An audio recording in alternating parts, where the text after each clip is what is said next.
ولا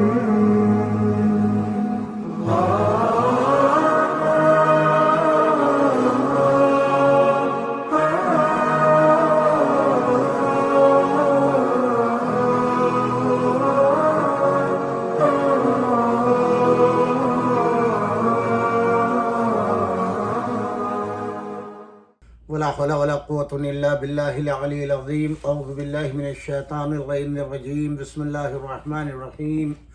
الحمد لله الذي هدانا لهذا وما كنا لنهتدي لولا أن هدانا الله. لقد جاءت رسل ربنا بالحق والصلاة والسلام على رسول الثقلين محبوب رب المغربين والمشرقين جد الحسن والحسين ابی القاسم محمد. اللهم صل على محمد وآل محمد والطيبين الطاهرين المعصومين ولعنة الله على أعدائهم أجمعين من الآن إلى قيام يوم الدين. أما بعد فقد قال الله سبحانه تبارك وتعالى في كتابه المجيد والفرقان الحميد.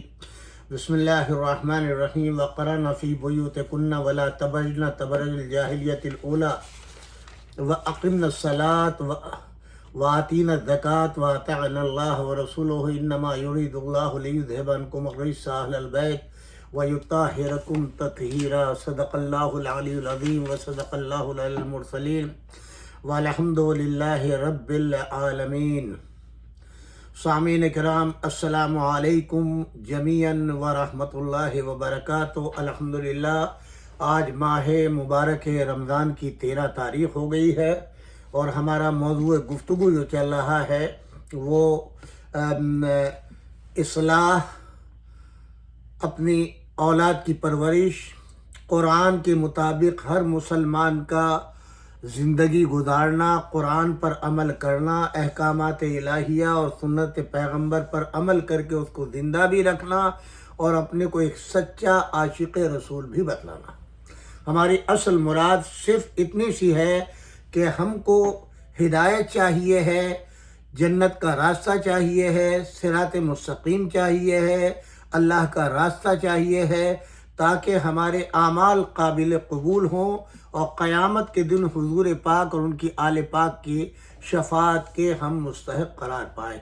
اس سے زیادہ ہماری اور کوئی خواہش نہیں. ظاہر توبہ کے معنی یہ ہے کہ انسان اپنے اللہ سے اپنے گناہوں کی توبہ کرتا ہے، جو غلطی ہو جاتی ہیں اس کا ازالہ کرتا ہے.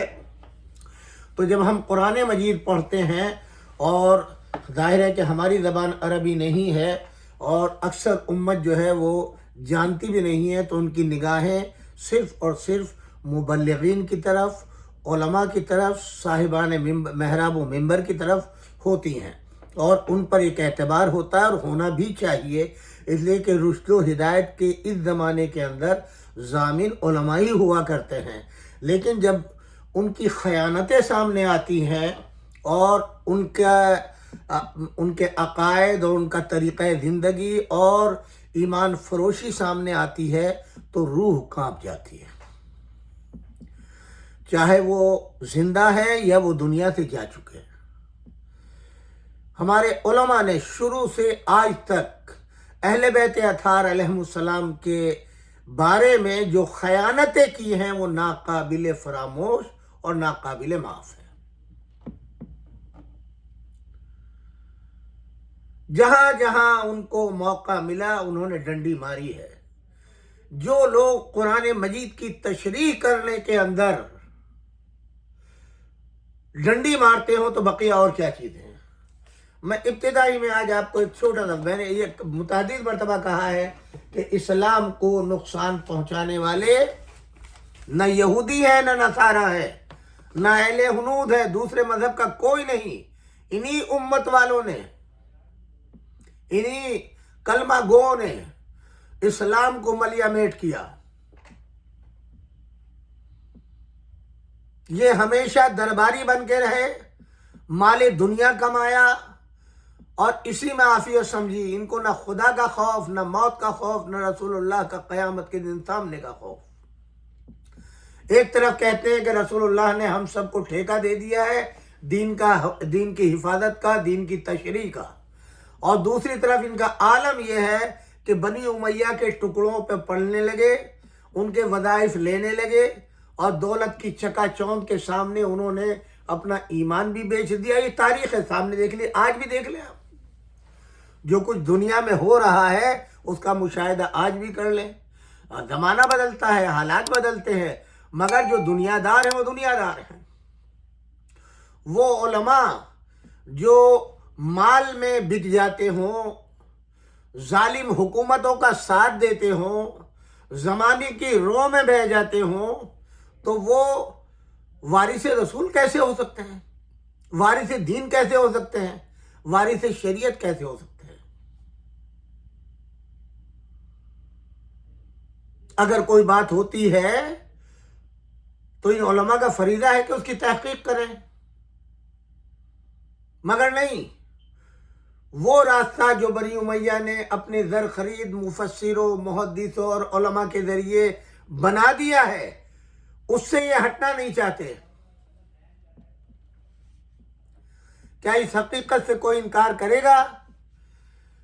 جن ساحہ ستہ کے اوپر بڑے زور و شور اور زام کے ساتھ کہ یہ ساحہ ستہ جو ہے اس کے مقابل کوئی کتاب نہیں ہے، اسی کے ائمہ کہتے ہیں کہ ہم نے 3 لاکھ حدیثیں جمع کی ہیں، قال رسول اللہ، قال رسول اللہ، قال رسول اللہ. اور جب ہمارے ضمیر نے اس کو قبول نہیں کیا تو ہم نے تحقیق کی، تو پہلے میں 70,000 غلط صحیح پائی گئی 3 لاکھ میں، اس کے بعد 30,000، اس کے بعد 7,000. کہاں 3 لاکھ، کہاں 7,000. اور اس کے بعد بھی اغلاط پوری نہیں ہوئی، پھر بھی تحقیق کی ضرورت ہے. تو ایسے میں ہمارا اور آپ کا فریضہ کیا بنتا ہے؟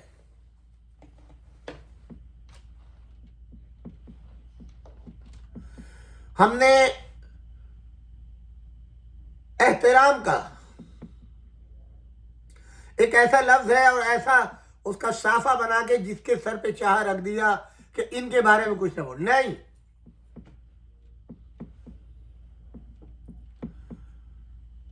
فقط خدا کی ذات ہے. خدا کی ذات کے بعد رسول اللہ کی ذات اقدس ہے اور قرآن کریم ہے، جس میں پہلی آیت یہ ہے الف لام میم ذالک الکتاب لا ریب فیہ. اس کتاب میں کوئی کمی نہیں ہے، اس میں کوئی زیادتی نہیں ہے، اس کے اندر کوئی شک و شبے کی گنجائش نہیں ہے، نہ اللہ کی ذات میں، نہ رسول اللہ کی ذات اقدس میں، نہ قرآن مجید میں. اگر آپ کا یہ ایمان ہوگا تو پھر آپ کو صحیح راستہ ملے گا.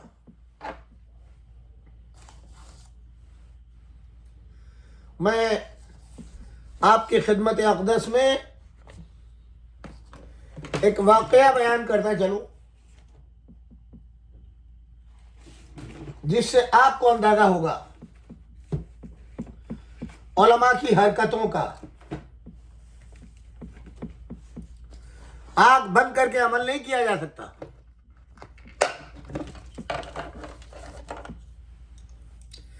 امام حسن عسکری علیہ السلام کا زمانہ ہے اور جناب آپ کے عہد میں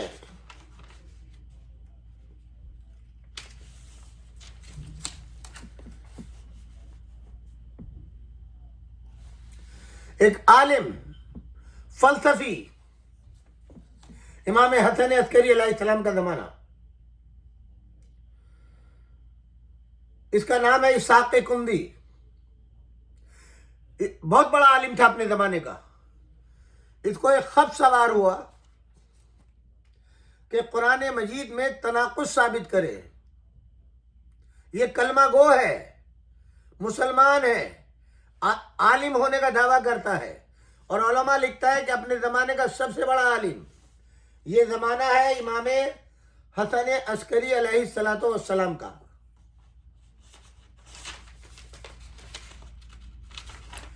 امام حسن عسکری علیہ السلام جو ہیں 232 ہجری میں امام کی ولادت ہوئی ہے، امام حسن عسکری علیہ السلام کی. اب آپ اندازہ لگائیں آپ کی حین حیات میں ایک